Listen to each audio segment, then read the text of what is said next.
आज का जो हमारा विषय है वह है बहुभाषी समाज में अनुवाद। उस विषय के अंतर्गत जो हम चर्चा करेंगे वह है भाषा यानी लैंग्वेज के ऊपर हम प्रारंभ करेंगे। उसके बाद समाज क्या होता है, सोसाइटी क्या होती है और भाषा एवं सोसाइटी के बीच में क्या रिलेशनशिप है, उन दोनों का क्या संबंध है। फिर बहुभाषी समाज क्या होता है, मल्टीलिंगुअल सोसाइटी क्या होती है, और बहुभाषिक समाज में संपर्क भाषा जिसको हम लिंग्वा फ्रैंका बोलते हैं वह कैसी होनी चाहिए, क्या होनी चाहिए, क्यों होती है, इसके ऊपर चर्चा करेंगे। उसके बाद हम चर्चा करेंगे ट्रांसलेशन के ऊपर कि ट्रांसलेशन क्या होता है और ट्रांसलेशन क्यों आवश्यक है बहुभाषी समाज में, और बहुभाषिक समाज में अनुवाद की आवश्यकता के ऊपर चर्चा करेंगे। और अंत में हम लोग बहुभाषिक समाज में अनुवाद के क्षेत्र यानी उसके एरियाज़ क्या क्या हैं उसके ऊपर चर्चा करेंगे। तो जैसा कि आप सभी जानते हैं कि भाषा किसको कहते हैं, तो भाषा का मतलब होता है जो हमारा जो परंपरा चली आई है उसमें कहते हैं भाष व्यक्तायाम वाची, यानी जो भी भाषा शब्द संस्कृत का है और संस्कृत में ये अमूमन माना जाता है कि हर शब्द होता है उसका एक रूट होती है, उसमें सुफिक्स यानी प्रत्यय और प्रीफिक्स जो लगते हैं और उसके बाद उस शब्द का निर्माण होता है। तो भाष यानी जो भाष एक रूट है यानी धातु है, उसमें अच प्रत्यय करके भाषा शब्द बना देते हैं हम। और व्यक्तायाम वाची यानी कहने का अभिप्राय यह है कि वाची यानी वाणी, जो वाणी स्फुट यानी व्यक्त रूप में व्यक्त होती है उसको हम भाषा कहते हैं, यानी जो एकदम एक्सप्लेन होता है। जैसे पशुओं की भी या पक्षियों की भी एक भाषा होती है, लेकिन वो बोलते हैं लेकिन वो व्यक्त नहीं है, इसलिए उसको हम भाषा के अंतर्गत नहीं रखते हैं। ये काफ़ी जो भाषा वैज्ञानिक हैं वो मानते हैं कि उनकी जो पशु बोलते हैं या पक्षी बोलते हैं वो भाषा है, कुछ लोग मानते हैं कि वो नहीं है। लेकिन हमारी जो परंपरा है उसमें भाषा का अभिप्राय यही होता है कि भाष व्यक्तायाम वाची यानी व्यक्त वाणी को ही भाषा का दर्जा दिया जाता है। और जो भाषा का जो दूसरा जो पक्ष है वो है कि भाष्यते शास्त्र व्यवहारादिना प्रयुज्यते इति भाषा, यानी जिसको शास्त्र यानी जो हमारा लिटरेचर है या जो साहित्य है उसमें जिसका प्रयोग होता है उसको हम भाषा कहते हैं। इसके अलावा जो बोलचाल में जो हमारे दैनिक व्यवहार में जिसका प्रयोग करते हैं हम उसको हम भाषा कहते हैं। तो कहने का अभिप्राय यही है कि जो भाषा होती है यानी लैंग्वेज होती है वो हमारी जीवन का एक पार्ट होती है, इंटीग्रल पार्ट होती है, और उसके बिना हम लोगों का जीवन चलना और जीवन को सुचारू रूप से चलाना काफ़ी मुश्किल होता है। तो इसीलिए अरिस्टोटल भी कहते हैं कि जो भी हमारा एक्सपीरियंस है, जो हमारे अनुभव हैं, उसको प्रस्तुत करने का जो तरीका है या उसका माध्यम है वह वाणी है। इसी प्रकार स्पेयर ने भी भाषा की दी है कि जो भी हमारा language is a purely human and non interactive method of communicating ideas, यानी जो हमारे आइडियाज़ हैं, इमोशन हैं या फिर जो भी डिज़ायर्स हैं उनको हम लोग किसी के भी सामने स्थापित करेंगे तो उसका माध्यम केवल और केवल भाषा हो सकती है। क्योंकि जो भी हमारे समाज में जो व्यवहार हैं, हमारे दैनिक जीवन के जो व्यवहार हैं, अन्य जो हमारे व्यवहार हैं, जो हमारे इमोशंस होते हैं, जो हमारे अनुभव होते हैं, जो हमारे आइडियाज़ होते हैं, उसको भाषा के बिना हम प्रस्तुत करना हमारे लिए बहुत ही मुश्किल होता है, हम प्रस्तुत नहीं कर सकते हैं। इसलिए भाषा हमारे जीवन का एक महत्वपूर्ण अंग होती है। तो उसके बाद समाज, हम लोग समाज किसको कहते हैं, ये एक बहुत ही अच्छा विषय है। और समाज किसको कहते हैं, समाज में कैसे रहना चाहिए, बहुत सारी चर्चाएं हैं, लेकिन हम समाज के ऊपर ही डेडिकेटेड होकर आज नहीं पढ़ेंगे। हम एक समाज के बारे में ओवरव्यू जानेंगे कि समाज किसको कहते हैं, उसके बाद भाषा और समाज का क्या संबंध है उसके विषय में चर्चा करेंगे। तो जो हमारी परंपरा रही है प्राचीन काल से, तो उन्होंने जो समाज को समझा और उन्होंने जो समाज की परिभाषाएं दी है, तो अमरकोश में अमर सिंह लिखते हैं कि पशु भिन्न संघ समाज, कि जो पशुओं से भिन्न संघ होता है, संघ यानी समूह, कि जो समूह होते हैं, जैसे पशुओं का भी एक समूह होता है, पक्षियों का भी एक समूह होता है, अन्य प्राणियों का भी एक समूह होता है, लेकिन जो पशुओं से भिन्न जो समूह होता है उसको हम समाज कहते हैं। ठीक है, जो सजातियों का कुल है, तो यहाँ जाति से कास्ट नहीं लेते, सजाति यानी मनुष्य एक जाति है, पशु एक जाति है, पक्षी एक जाति है। तो जो सजातियों का जो कुल होता है यानी जो समूह होता है उसी को हम समाज कहते हैं। और जो अन्य जो समूह होते हैं, जैसे पक्षियों का समूह है, पशुओं का समूह है, उसको हम समाज ना कह के उसको समझ कहते हैं। तो ऐसा हमारे जो प्राचीन मनीषी थे उन्होंने माना है। और जो हमारे आधुनिक जो सामाजिक विज्ञान के जो विद्वान हैं वो कहते हैं कि जो सोसाइटी है वो क्या होता है कि इंडिविजुअल्स जो भी हैं उनका एक एसोसिएशन है, जो भी हम मनुष्य हैं उनका हमारा एक एसोसिएशन होता है, हम लोग साथ में आते हैं।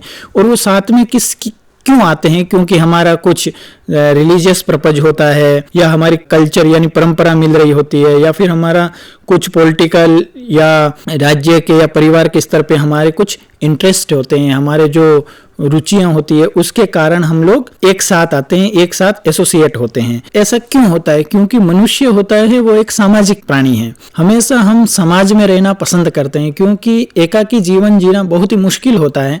आप अपना आइडियाज किसके साथ शेयर करेंगे? और हम सब एक दूसरे के ऊपर आश्रित होते हैं। सारे काम आप स्वयं नहीं कर सकते अपने जीवन में, कुछ काम होते हैं आप स्वयं करते हैं, कुछ की आप दूसरों से सहायता लेते हैं, कुछ कार्यों में हम दूसरों की सहायता करते हैं।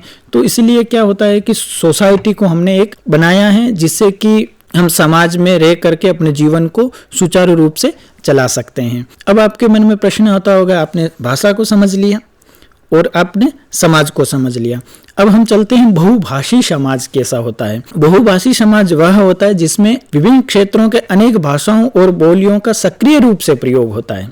सक्रिय रूप से, ऐसा नहीं है कि बस कोई भाषा है उसका प्रयोग नहीं हो रहा है तो उसको हम लोग मल्टीलिंगुअल समाज नहीं बोलते हैं। यानी जितनी भाषाएं हैं, बहुत सारी जो भी भाषाएं वहाँ होती है उनका सक्रिय रूप से प्रयोग होता है।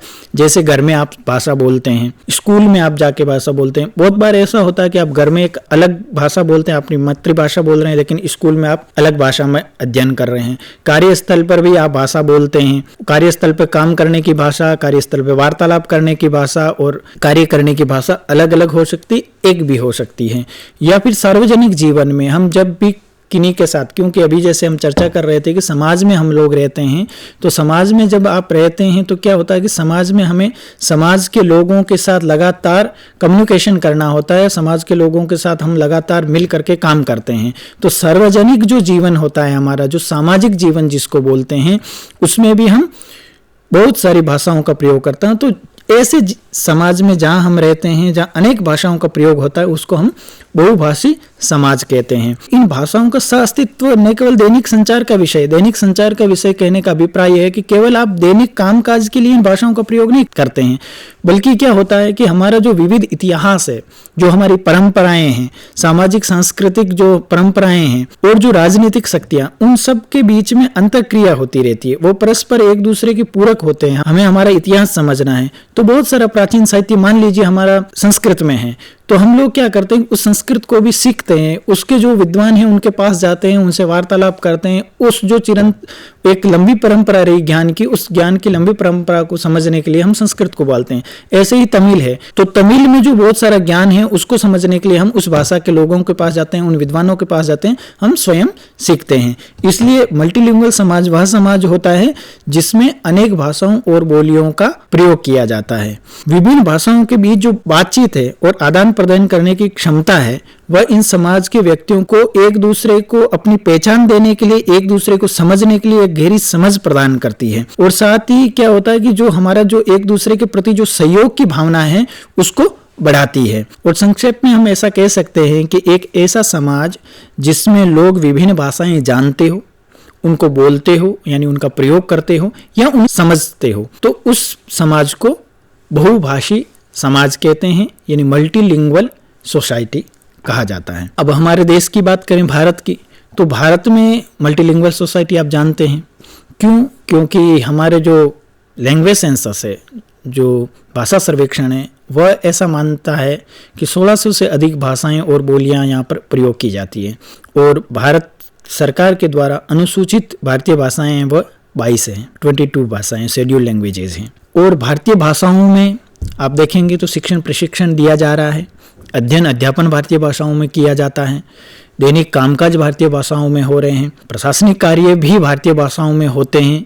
आप देखेंगे तो गुजरात में मोस्टली गुजराती में कार्य होते हैं, महाराष्ट्र में मराठी में होते हैं, राजस्थान में हिंदी में होते हैं, दिल्ली में हिंदी या इंग्लिश में होते हैं। तो ऐसे अनेक कार्य होते हैं और अन्य जो कार्य होते हैं वह भी संपन्न किए जाते हैं इन्हीं भाषाओं में।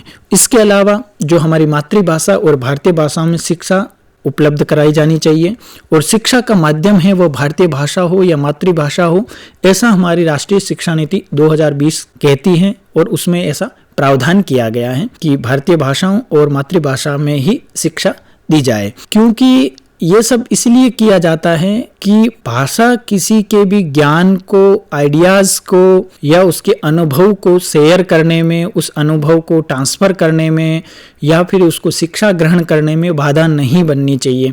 इसलिए जो जिस भाषा को बोलता है, जिस भाषा को जानता है, जिस भाषा को समझता है, उसी भाषा में हम कोशिश करते हैं कि उसको ज्ञान दिया जाए, उसको शिक्षा दी जाए और उसको शिक्षण सामग्री है वो उसी भाषा में प्रदान की जाए। तो भारतीय भाषाओं में शिक्षा सामग्री का निर्माण किया जाना चाहिए और उसकी उपलब्धता होनी चाहिए, ऐसा राष्ट्रीय शिक्षा नीति बोलती है। इसके अलावा जो भारतीय भाषाओं में जो कार्य करने के लिए अनुकूल वातावरण निर्मित करना भी एक हमारी ड्यूटी है, हमारा एक उद्देश्य है, जो कि राष्ट्रीय शिक्षा नीति कहती है। इसका कुल मिला के इसके पीछे का जो कारण है वो यही है कि किसी भी व्यक्ति के लिए भाषा बाधा नहीं बननी चाहिए उसके प्रोग्रेस में, उसके किसी भी तरीके से वो अगर उन्नति करना चाहता है तो उसमें भाषा बाधा नहीं होनी चाहिए। उसके अलावा जब हमने बहुभाषी समाज की बात की तो बहुभाषी समाज में क्या होता है कि हम लोग बहुत सारी भाषाएं बोलते हैं, लेकिन हर व्यक्ति की एक सीमा होती है। तो हमारे बीच की एक संपर्क भाषा होनी चाहिए जिसको हम लोग लिंग्वा फ्रैंका बोलते हैं। तो क्या होता है कि जो लिंग्वा फ्रैंका यानी जो संपर्क भाषा है उसकी सहज आवश्यकता होती है समाज में। वो आवश्यकता इसलिए होती है कि जो अन्य भाषा भाषी जो व्यक्ति हैं उनसे संपर्क कैसे किया जाएगा। अगर मान लीजिए आपके पास आइडियाज़ है, आपके पास अपने इमोशंस है, आपके पास अपने एक्सपीरियंस है, आप उनको शेयर करना चाहते हैं, तो आप उन एक्सपीरियंस को शेयर कैसे करेंगे। उसका शेयर करने का एक ही तरीका है कि आप एक ऐसी संपर्क भाषा जानते हो जिसको आपके अलावा दूसरा व्यक्ति भी जानता हो। जब दोनों व्यक्ति संपर्क भाषा को जानेंगे तो क्या होगा कि आप अपने आइडियाज़ को, अपने जो भी शिक्षण सामग्री है या जो भी आपका कार्य है वो बहुत आसानी से आप कर सकते हो। और वो जो संपर्क भाषा कैसी होनी चाहिए, वो संपर्क भाषा ऐसी हो जो ज़्यादातर लोग जानते हो, ज़्यादातर लोग बोलते हो, ज़्यादातर लोग समझते हो। वरना क्या होगा कि आपकी संपर्क भाषा ऐसी हो जाएगी जिसको बहुत कम लोग जानते हैं, तो आप ज़्यादा लोगों तक अपनी पहुँच नहीं बना पाएंगे। इसलिए ज़्यादातर लोगों तक अपनी पहुँच बनाने के लिए हमें ऐसी एक संपर्क भाषा को चुनना चाहिए जो कि ज़्यादातर लोग बोलते हों। अब आपके मन में एक प्रश्न आएगा कि आपने बता दिया कि संपर्क भाषा होनी चाहिए, हमारे पास लिंग्वा फ्रैंका होना चाहिए एक, तो वो संपर्क भाषा कैसी हो और वो संपर्क भाषा कौन सी हो, इसका निर्धारण कैसे होगा और इसका निर्धारण कौन करेगा। तो इसका सीधा सामान्य सा उत्तर यही है कि प्रचालन की व्यापकता, यानी जो भाषा सबसे ज़्यादा प्रचलित हो, जिस क्षेत्र में आप रहते हैं उस एरिया में जो सबसे ज़्यादा प्रचलित भाषा है उसको आप संपर्क भाषा बनाएंगे। दूसरा है उसका क्राइटेरिया वो लोकप्रिय होनी चाहिए। लोकप्रिय कैसे होंगे कि जितनी ज़्यादा लोग बोलेंगे उतनी वो भाषा लोकप्रिय होगी। तो उसको प्रचालन की व्यापकता और लोकप्रियता के आधार पर संपर्क भाषा का चयन करना चाहिए, संपर्क भाषा बनानी चाहिए और उसका निर्धारण करना चाहिए और उसका निर्णय करना चाहिए। और वो निर्णय कौन करेगा, उस एरिया के लोग करेंगे, जनसामान्य द्वारा किया जाएगा। जैसे भारत में हिंदी भाषा को संपर्क भाषा के रूप में स्वीकार किया जाता है, क्योंकि जो हमारा लैंग्वेज सेंसस है वो यह कहता है कि लगभग 45% लोग हिंदी जानते हैं, बोलते हैं और समझते हैं। तो अगर आपके कुल जनसंख्या का 45% अगर किसी भाषा को जानते हैं, बोलते हैं, समझते हैं, तो उस भाषा को संपर्क भाषा के रूप में आप स्वीकार कर सकते हैं और अपने जो भी कामकाज हैं वो उस भाषा के माध्यम से कर सकते हैं आप। और जो अंतर्राष्ट्रीय स्तर पर अगर हम देखते हैं, इंटरनेशनल लेवल पर, तो वहाँ पर अंग्रेजी को संपर्क भाषा के रूप में माना जाता है। अब आपके मन में यह भी प्रश्न आता होगा कि संपर्क भाषा क्यों जरूरी है। क्योंकि संपर्क भाषा जो होती है वो आपके मध्यस्थ का काम करता है, इसलिए हमें संपर्क भाषा को जरूर ध्यान में रखना चाहिए और ऐसी संपर्क भाषा बनानी चाहिए जो व्यापक हो और लोकप्रिय हो। अब हम चलते हैं अनुवाद के ऊपर। आपने समझ लिया कि लैंग्वेज क्या होती है, उसके बाद आपने समाज को समझा कि समाज क्या है, लैंग्वेज और समाज का क्या रिलेशनशिप है, उसके बाद आपने समझा कि मल्टीलिंगुअल सोसाइटी क्या होती है, उसके बाद एक संपर्क भाषा जो लिंग्वा फ्रैंका होनी चाहिए वो कैसी होनी चाहिए और क्यों होनी चाहिए, उसके बाद अनुवाद की इसमें क्या भूमिका है, इसके ऊपर हम लोग चर्चा करेंगे। तो अनुवाद की क्या भूमिका है और अनुवाद किसे कहते हैं। सबसे पहले हम लोग समझते हैं कि अनुवाद किसे कहते हैं। जब आप अनुवाद को समझेंगे तब हम लोग अनुवाद की क्या आवश्यकता है इसको भी समझ पाएंगे। तो जो हमारी जो भारतीय परंपरा है उसमें अनुवाद का अभिप्राय यह है, अनु यानी पश्चात। अनुवाद शब्द संस्कृत का शब्द है, तो इसको हम लोग व्युत्पत्ति करते हैं, यानी उस शब्द को टुकड़ों में तोड़ते हैं। टुकड़ों में तोड़ते हैं क्यों है? क्योंकि जब इस शब्द की व्युत्पत्ति करेंगे, उसको टुकड़ों में तोड़ेंगे तो उसका जो अभिप्राय है, उसका जो अर्थ है, उसको आप अच्छे से समझ पाएंगे। तो हमारा जो भारतीय परंपरा में जो अनुवाद का शाब्दिक अर्थ रहा है वह अनु यानी पश्चात, वाद यानी बोलना या कहना।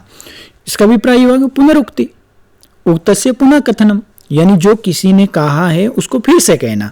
जैसे गुरु ने कोई एक बात कही है, शिष्य उसका उच्चारण करता है। जब आप किसी भी कही हुई बात को पुनः उच्चारित करते हैं, फिर से बोलते हैं, उसके पीछे बोलते हैं, उसको अनुवाद कहा जाता है। यानी एक तरह से हम सामान्य रूप से बोल सकते हैं कि रिपीटेशन। ठीक है, तो रिपीटेशन क्यों करते हैं? कि एक्सप्लेन करने के लिए भी रिपीटेशन करते हैं।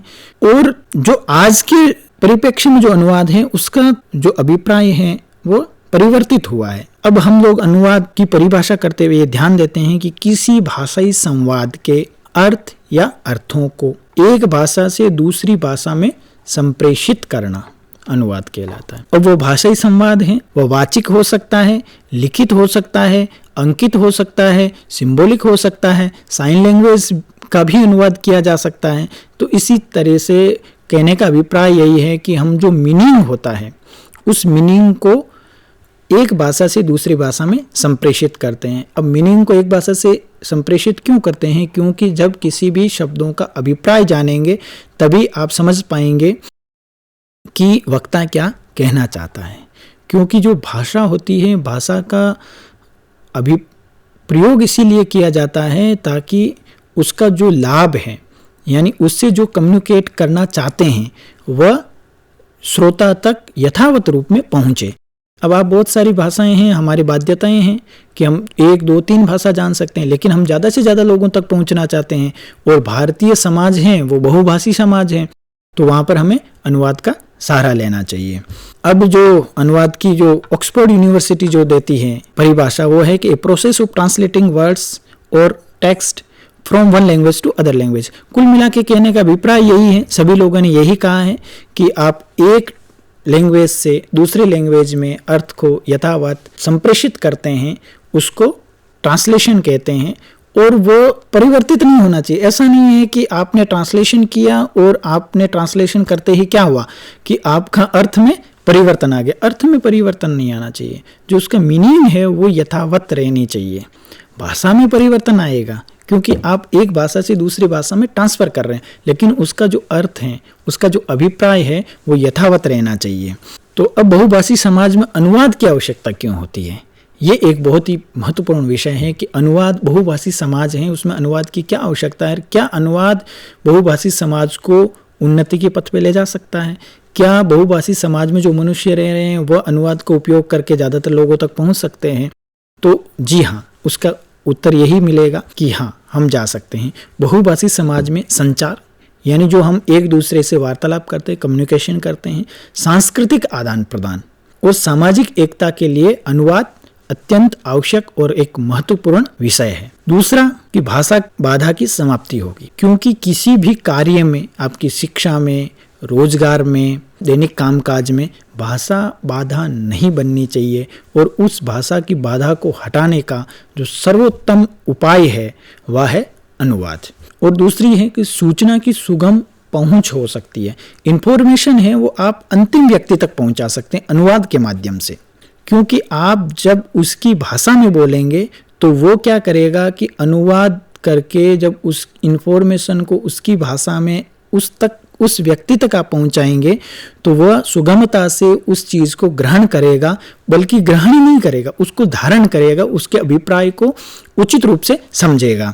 और सांस्कृतिक आदान प्रदान होता ही है, जैसे कि आप जानते हैं विभिन्न संस्कृतियां हैं। अगर आप कहीं घूमने जाते हैं, वहाँ की संस्कृति को समझना चाहते हैं और वो जो संस्कृति हो वहाँ की भाषा के लोग जानते हैं और वहाँ की भाषा में लिखी हुई है, आप उस भाषा को जानते नहीं है तो आप उस संस्कृति को कैसे समझेंगे? उस संस्कृति से कुछ अच्छी चीज़ ग्रहण करनी होगी, कैसे करेंगे? तो आपको अपनी भाषा में उसको ट्रांसफर करना पड़ेगा। तो उसका माध्यम है वो अनुवाद है। और संरक्षण भी अनुवाद के माध्यम से किया जा सकता है, क्योंकि जैसे ही किसी भी चीज़ को आप एक भाषा से दूसरी भाषा में ट्रांसफ़र करते हैं तो उसका संरक्षण होता है, क्योंकि उसको दूसरे लोग भी अपनाते हैं। मान लीजिए कि आपकी एक अच्छी कहानी है, गुजराती की एक अच्छी कहानी है, उसको हिंदी में ट्रांसफ़र करना है, तो आपने अनुवाद के माध्यम से अगर उसको ट्रांसफ़र कर दिया तो क्या होता है कि अनुवाद के माध्यम से जैसे ही आपने ट्रांसफ़र किया तो हिंदी भाषा वाले जो लोग हैं उसको ग्रहण कर लेंगे, और उसको ग्रहण कर लिया तो क्या हो गया, वो संरक्षण हो गया। तो संरक्षण करने के लिए भी अनुवाद बहुत आवश्यक है। उसके अलावा सामाजिक सामंजस्य, अगर आप वहाँ की चीज़ों को समझेंगे, एक दूसरे समाज की बातों को समझेंगे, उसकी संस्कृति को समझेंगे, उनके अनुभवों को ग्रहण करने की कोशिश करेंगे, क्या होगा, आप में सामंजस्य बना रहेगा। जब सामंजस्य बनेगा तो क्या होगा, राष्ट्रीय एकता आएगी। जितना आप सामंजस्य आएगा उतनी ही आपकी एकता बढ़ेगी। और जब समाज में एक सामंजस्य स्थापित होगा, एकता बढ़ेगी, उसे क्या होगा, आर्थिक और सामाजिक विकास होगा, क्योंकि व्यक्ति परस्पर मिलकर रहेंगे, उनके जो विचार हैं वो मिलेंगे, तो उपद्रव कम होगा, एक दूसरे का सहयोग करेंगे, एक दूसरे का सहयोग करोगे तो एकता बढ़ेगी, एकता बढ़ेगी तो क्या, मिलजुल करके आप काम करेंगे, मिलजुल के काम करेंगे तो आपका आर्थिक विकास होगा और साथ में सामाजिक विकास, क्योंकि जितना समाज में डिस्टर्ब कम होगा उतना ही समाज का विकास ज़्यादा होगा, समाज से जो भी कुरीतियां हैं वो दूर होगी और आर्थिक और सामाजिक विकास होगा। और जब आर्थिक सामाजिक विकास, जब समाज में सामंजस्य स्थापित हो जाएगा, राष्ट्रीय एकता आ जाएगी, आर्थिक विकास भी होगा, सामाजिक विकास भी होगा, उससे क्या होगा, आपके अंदर सहिष्णुता बढ़ेगी, आपके अंदर समझ बढ़ेगी, आपके पास नए नए आइडियाज़ आएंगे। जब नए नए आइडियाज़ आएंगे तो रिसर्च एंड इनोवेशन को बढ़ावा मिलेगा। तो इसीलिए अनुवाद आपको बहुत ही छोटी चीज़ लगता होगा, लेकिन ये जो इसके पीछे का जो कार्य है वो बहुत बड़ा कार्य है। तो इसलिए बहुभाषी समाज में अनुवाद एक महत्वपूर्ण विषय है। अब आप ये देखेंगे कि बहुभाषी समाज में अनुवाद के क्षेत्र कौन कौन से, एरिया कौन कौन से या डोमेन कौन कौन से हैं। तो जैसा कि हमने चर्चा की कि बहुभाषी समाज में संचार, सांस्कृतिक आदान प्रदान, सामाजिक एकता, समाज का विकास और सहिष्णुता, आर्थिक और सामाजिक डेवलपमेंट, इन सब के लिए अनुवाद एक महत्वपूर्ण विषय है। अनुवाद की आवश्यकता महसूस होती है। दैनिक जीवन के जो व्यवहार हैं उसमें अनुवाद की आवश्यकता रहेगी। व्यापार और वाणिज्य, जितने भी आपके व्यापार हैं, आप ज़्यादा से ज़्यादा लोगों तक पहुंचना चाहते हैं, अगर आपको व्यापार करना है और ज़्यादा से ज़्यादा लोगों तक पहुंचने के लिए क्या करेंगे, आप उनको उनकी भाषा में समझाएंगे तो ज़्यादा से ज़्यादा लोग आप तक पहुंचेंगे, आपकी चीज़ों को लेंगे, सब चीज़ें करेंगे। विज्ञापन, आप विज्ञापन उनकी भाषा में देंगे तो ज़्यादा से ज़्यादा लोग उन विज्ञापनों को समझेंगे, उनके बारे में जानेंगे और आपके प्रोडक्ट को लेंगे, आपके आइडिया को ग्रहण करेंगे। शिक्षा, साहित्य और लोक परंपरा, शिक्षा अगर आप उन्हीं की भाषा में देंगे तो वो ज़्यादा अच्छे से उनको समझ में आएगा। साहित्य, अगर आप उनकी भाषा में अपने साहित्य को उपलब्ध कराएंगे तो आपके ज़्यादा से ज़्यादा बुक्स को पढ़ेंगे, उनको खरीदेंगे। लोक परंपराएं हैं वो भी एक दूसरे के एडॉप्ट होगी, क्योंकि जब हम एक दूसरे की लोक परंपराओं को जानेंगे तभी तो उनको ग्रहण करेंगे। प्रशासनिक कार्य, भारत सरकार ये प्रयास कर रही है कि लगातार 22 भाषाओं में हम ज़्यादा से ज़्यादा अपने जितने ही कार्य हैं 22 भाषाओं में करने की कोशिश करें। उसके लिए वो टेक्नोलॉजी की यूज़ करिए, आजकल मशीन ट्रांसलेशन आ गया। पर्यटन, सांस्कृतिक कार्यकलाप, पर्यटन में बहुत ही महत्वपूर्ण भूमिका है। और जनसंचार, यानी इन्फॉर्मेशन उन तक पहुंचानी है तो ट्रांसलेशन का उपयोग कर सकते हैं। और आपको जो भी इससे रिलेटेड कोई भी क्वेरी हो, क्वेश्चन हो, तो आप ramkishore@ignu.ac.in पर मुझे मेल कर सकते हैं। बहुत बहुत धन्यवाद।